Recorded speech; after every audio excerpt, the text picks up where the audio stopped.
Hi friends, we are in the part 2 now. Part 1 we have developed a connector where we are connected to MySQL database when the user enters its user ID, password and all.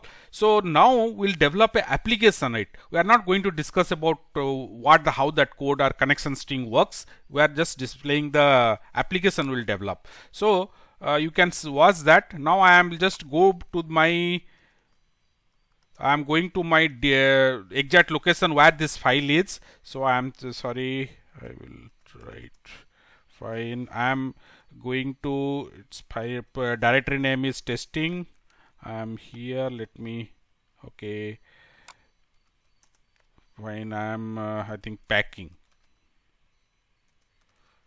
Fine. So this is where I will be writing. You can just see inside the packing directory I have placed this code, connector MySQL. This is the source code, I have placed it here. So it is available there. So from here I will give the command. So let me remove it bit or let me go up a bit.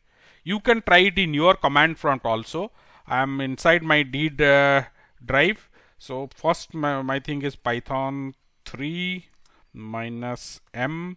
Now PyInstaller, what is I am using and all, you can see our developing Windows application tutorial where we have explained how PyInstaller is installed and how we can develop application using that. So now after this I will give the file name connector mysql.py. That's all. Let me press enter. Okay, everything is perfect. So it is started developing.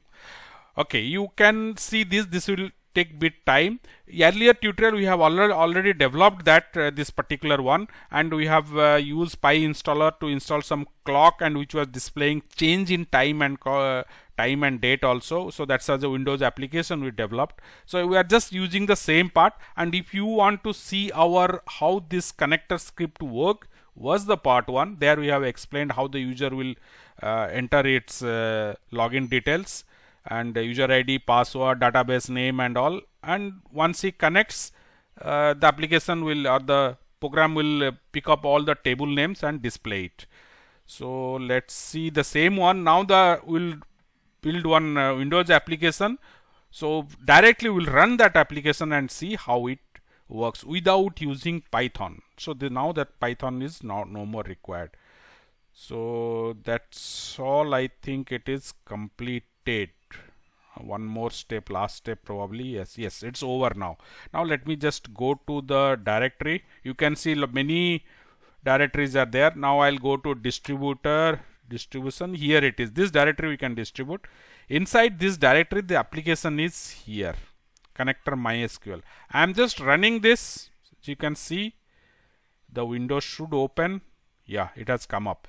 So I am not using it running it using Python now. So database name, my real user ID is root, password I am giving all the correct information. So it should display me the list of tables. It's fast now. Okay, because it's a Windows application, so it's displaying me the list of tables available in that. Now let me just change the connection password. So it should show me the error. Now let me see that. Yeah, so access is denied. Now let me again correct it. This is how it works. We have already discussed in the part 1 of this.